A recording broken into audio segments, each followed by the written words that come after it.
Promo റിവ്യൂയിലേക്ക് എല്ലാവർക്കും സ്വാഗതം. ഈ റിവ്യൂ ഇഷ്ടപ്പെടുവാണെങ്കിൽ ഒന്ന് ലൈക്ക് ചെയ്തും സബ്സ്ക്രൈബ് ചെയ്തും സപ്പോർട്ട് ചെയ്യണേ.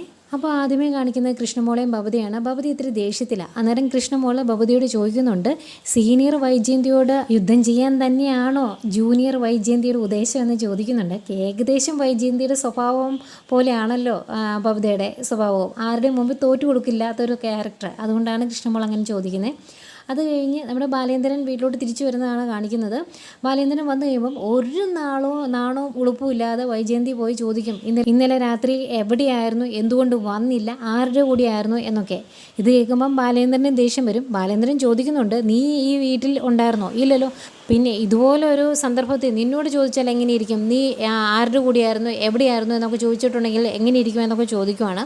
അന്നേരം വൈജയന്തി ചോദിക്കും, അതെന്താ ബാലേന്ദ്രൻ അങ്ങനെ ഒരു ചോദ്യം എന്ന് ചോദിക്കുമ്പം ബാലേന്ദ്രൻ പറയുന്നുണ്ട്, അതാ ഞാനും ചോദിക്കുന്നത്, ഓരോരുത്തരുടെ മനസ്സിൽ എന്തൊക്കെയോ ഉണ്ട് എന്ന് നമുക്കറിയത്തില്ലല്ലോ, പറയാൻ പറ്റാത്ത എന്തൊക്കെ രഹസ്യങ്ങൾ മനസ്സിൽ ഒളിപ്പിച്ചിട്ടുണ്ടെന്നും അറിയത്തില്ലല്ലോ എന്ന് പറയുമ്പോഴത്തേക്കും ഇത്തിരി ദേഷ്യം വരുന്നുണ്ട് വൈജയന്തിക്ക്. കാര്യങ്ങൾ കൈവിട്ടു പോയാലോ എന്ന് തോന്നിയിട്ടായിരിക്കണം കൃഷ്ണമോൾ അതിൻ്റെ ഇടയ്ക്ക് കയറി ഇടപെടുന്നുണ്ട്. കൃഷ്ണമോൾ വൈജയന്തിയോട് ചോദിക്കുന്നുണ്ട്, അമ്മ ഈ വീട്ടിലുണ്ടായിരുന്നോ? ഇല്ലല്ലോ. ഭർത്താവിനെയും മക്കളെയും എല്ലാം ഉപേക്ഷിച്ച് അമ്മ ഇറങ്ങി പോയതല്ലായിരുന്നോ? അന്ന് ഈ ചിന്തയൊന്നും ഇല്ലായിരുന്നോ? ഏതായാലും ഇങ്ങോട്ട് ആരും അമ്മയെ ക്ഷണിച്ചായിരുന്നോ? ഇല്ലല്ലോ.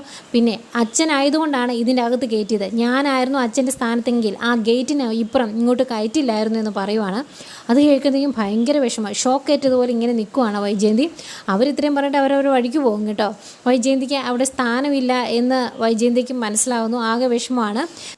പിന്നീട് അലീനെ രേവതിക്കുട്ടിയെ വിളിക്കുന്നത് കാണിക്കുന്നുണ്ട്. രേവതിക്കുട്ടിയെ വിളിച്ചിട്ട് അലീന പറയുന്നുണ്ട്, അലീന ഇപ്പം അലീനയുടെ പപ്പയുടെ കൂടെയാണ് എന്ന്. അന്നേരം രേവതിക്ക് വിശ്വാസം വന്നില്ല. അന്നേരം അലീന പറയുവാണ്, ഞാൻ വൈജയന്തിയുടെയും സ്റ്റാൻലി ജോസഫിൻ്റെയും മകളാണ് എന്ന്. അന്നേരം ആകെ ടെൻഷനാവുന്നു രേവതിക്കുട്ടിക്ക്. കാരണം ഇവിടെ വൈജയന്തിയുടെ വീട്ടിലുണ്ടായ പോലെ തന്നെ അവിടെയും ഇനി കുടുംബകലഹം ഉണ്ടാവുമോ എന്നൊക്കെ സങ്കടത്തോടെ രേവതിക്കുട്ടി ചോദിക്കുന്നുണ്ട്. പിന്നെ കാണിക്കുന്നത് അലീന സ്റ്റാൻലിയുടെ വീട്ടിലോട്ട് വന്നത് ഇഷ്ടപ്പെടാത്ത അവിടുത്തെ ജോലിക്കാരെയാണ്. അവർ ചോദ്യം ചെയ്യാൻ ചെന്നത് അവർക്ക് ഇഷ്ടപ്പെട്ടില്ല. കാരണം ഇത്രയും നാളും സ്റ്റാൻലി ഇതിലൊന്നും ഇടപെട്ടിട്ടില്ല. എന്ത് കള്ളത്തരം കാണിച്ചാലും അതൊന്നും ആരും ചോദ്യം ചെയ്തിട്ടുമില്ല. അതുകൊണ്ട് തന്നെ അലീനെ അവിടുന്ന് എങ്ങനെയെങ്കിലും പുറത്താക്കാൻ വേണ്ടി അവർ തീരുമാനിക്കുന്നു. അങ്ങനെ അവിടുത്തെ ഡ്രൈവർ ബൈജു പറയുവാണ്, ഇത് സ്റ്റാൻലിയുടെ മകളൊന്നുമില്ല, ചുമ്മാ നുണ പറഞ്ഞേക്കുവാണ്. അതുകൊണ്ട് നമുക്ക് ഈ കാര്യങ്ങളെല്ലാം അവധുക്കുട്ടി ചായനെ വിളിച്ച് പറയാം, അപ്പം ഒരു തീരുമാനമാകുമെന്ന്. അതുപോലെ തന്നെ അവർ അവധുക്കുട്ടി ചായനെ ഈ കാര്യങ്ങളെല്ലാം വിളിച്ചറിയിക്കുന്നു. അന്നേരം തന്നെ അവധുക്കുട്ടി ചായൻ അവിടുന്ന് പുറപ്പെടുന്നുണ്ട്. പോരുന്നത് ഇവിടുന്ന് അലീനെ അടിച്ചിറക്കാൻ വേണ്ടിയാണ്. എങ്ങനെയെങ്കിലും അലീനെ ഈ വീട്ടിൽ നിന്ന് ഒഴിവാക്കാൻ വേണ്ടിയാണ് അവധുക്കുട്ടി ചായൻ ഇങ്ങോട്ട് പുറപ്പെട്ടേക്കുന്നത്. പക്ഷേ വന്ന് അലീനെ കണ്ടു കഴിയുമ്പോഴേക്കും അവധുക്കുട്ടി ചായൻ ഫ്ലാറ്റാവും.